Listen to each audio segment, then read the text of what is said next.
Здорово, народ! С вами без объяснения причин и искусства войны. 2018 год принес много положительного не только для России, но и в мир во всем мире. И в первую очередь я бы хотел напомнить, как КНДР и Южная Корея закопали топор войны. Встреча на высшем уровне глав государственного Корейского полуострова стала третьей по счету после 2000 и 2007 годов. Это первая из серии встреч Ким Чен Ына и Мун Дже Ина после потепления отношений двух Корей. Эти контакты стали первым случаем, когда лидер Северной Кореи ступил на землю Южной. Мероприятие транслировалось в прямом эфире. Мун принял предложение Кима символически ступить на землю Северной Кореи, прежде чем оба они отправились в Дом мира. Помимо переговоров, оба лидера также приняли участие в церемонии посадки дерева, в котором образовалась почва и вода обеих Корей, а также посетили банкет. Многие элементы встречи были преисполнены символизма, включая овальный стол для переговоров диаметром 218 мм, который означал год саммита.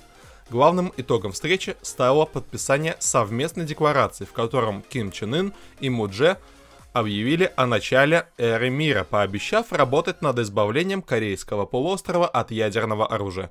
Я считаю, что эти ребята наконец-то поняли, что хватит быть марионетками в руках американцев, и пора строить единую, сильную Корею. Молодцы от души. Более крупная, но несущая меньшее значение встреча Путина и Трампа в Хельсинки. На следующий день, после завершения чемпионата мира 2018 года, состоялось одно из главных событий года в сфере политики. В столице Финляндии, Хельсинки, президент России Владимир Путин встретился со своим американским коллегой Дональдом Трампом. Политики впервые провели первые полномасштабные переговоры. В ходе обращения стороны обсудили широкий круг тем, в том числе ситуацию вокруг строительства газопровода «Северный поток-2», ядерное оружие, скандал, связанный с якобы вмешательством Москвы в выборы президента США 2016 года, а также ситуацию вокруг Корейского полуострова и Сирии. За закрытыми дверьми лидеры двух сверхдержав общались более 2 часов. Российский президент назвал переговоры с американским коллегой весьма успешными. Трамп, в свою очередь, отметил этот продуктивный диалог хорош. Не только для обеих стран, но и для всего мира. По итогам встречи политики заявили о заинтересованности в улучшении относительно двух стран. Эта встреча должна была начать новую эру в отношениях России и США. Переговоры в Хельсинки должны были дать старт достаточно интенсивных контактов по самым разным вопросам мировой политики. Отмечу, что, к сожалению, данный прогноз оправдался только частично. Стороны начали искать компромиссы по спорным темам, прежде всего по Сирии. Однако существенного потепления в российско-американских отношениях так и не случилось. А жаль, корейцы в этом плане были мудрее. Приходится мириться с мировой нелюбовью к русским. Она существенно подкрепилась в 2018-м, ведь Россия вышла на второе место в мире по производству оружия. По данным Стокгольмского института исследования проблем мира, хотя крупнейшие производители оружия всего мира наращивали объемы продаж, российские оборонные предприятия уверенно вышли на вторую позицию, опередив британские компании. На первом месте остаются США. Уточняется, что доля Российской Федерации в общем объеме топ-100 производителей оружия за отчетный период составила 9,5%. Наиболее заметный рост показали Алмаз Антей, АО «Объединенная двигателестроительная корпорация», НПО «Высокоточные комплексы» и корпорация АО «Тактическое ракетное вооружение». Россия поставила оружие более чем 40 странам мира в 2018 году. Рособоронэкспорт заключил свыше 1100 контрактов на поставку за рубеж российских вооружений и техники общей суммой 19 миллиардов долларов. Как сообщил генеральный директор спецэкспортера Александр Михеев, контракты были заключены более чем с 40 странами. Весной в 2018 году мы осуществили поставки вооружений и военной техники более чем в 40 стран мира. При этом подписали свыше 1100 контрактных документов на сумму около 19 миллиардов долларов, заявил Михеев. Он уточнил, что данная сумма превышает аналогичный показатель прошлого года.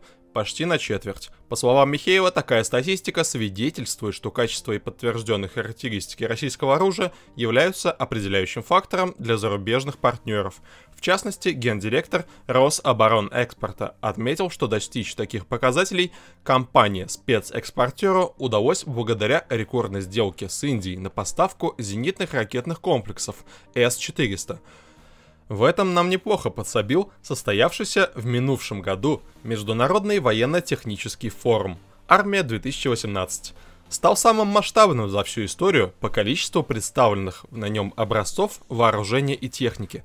Причем это не только известные по всему миру, проверенные годами и участвующие в различных вооруженных конфликтах, но и перспективные образцы оружия и новейшие разработки предприятий российского оборонно-промышленного комплекса.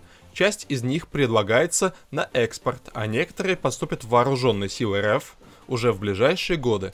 Множество техники демонстрировалось широкой публике впервые. Безусловным хитом среди бронетехники на выставке стала тяжелая боевая машина пехоты БМП Т-15 с новым 57 мм боевым модулем «Кинжал», а также сверхзвуковыми противотанковыми ракетами «Атака». Ростех представила модернизированную БМП-1АМ «Басурманин». Еще один из самых ярких экспонатов выставки, модернизированный с учетом опыта боев в Сирии, бронеавтомобиль «Тигр». Машина получила бронированный моторный отсек, антитравматические кресла, новый воздухозаборник с защитой от пыли и воды, решетчатые экраны на окнах и камеру с панорамным обзором. Холдинг «Вертолеты России» представил на форуме модернизированный ударный вертолет Ми-28НЭ в новом техническом облике. Улучшения коснулись в частности несущей системы вертолета и силовой установки. Крыловский научный центр представил свою новую разработку – аванпроект легкого авианосца. По словам представителя компании, новый проект будет стоить по предварительным оценкам почти в 2 раза дешевле предыдущего концепта тяжелого авианосца «Шторм». Однако качественный состав авиакрыла, 46 единиц, на нем будет такой же. Из сопроводительных материалов следует, что новый авианосец будет иметь полное водоизмещение – 44 тысячи тонн и сможет нести до 46 летательных аппаратов. Энергетическая установка корабля будет газотурбинной. Сенсацией среди представленного стрелкового оружия на форуме стал новый автомат АК-308 под патрон НАТО. И, наконец, боевая новинка форума этого года – экзоскелет, прошедший проверку в условиях боевых действий. В 2017 году он прошел апробацию в спецподразделениях МО РФ.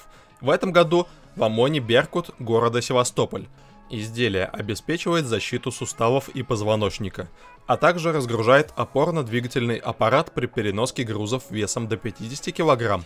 Рейдовые рюкзаки, специальное снаряжение, вооружение и боеприпасы. Во время длительных маршей при проведении штурмовых операций, уменьшая усталость мышц и увеличивая работоспособность солдата.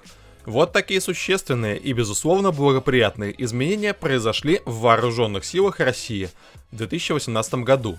Как вы считаете, они подтверждают наши серьезные возможности на мировой арене? Давайте наберем пару сотен лайков, и я расскажу, что русскую армию ждет в 2019 году. На этом прервемся. Спасибо за лояльность. Ваше искусство войны. Пока.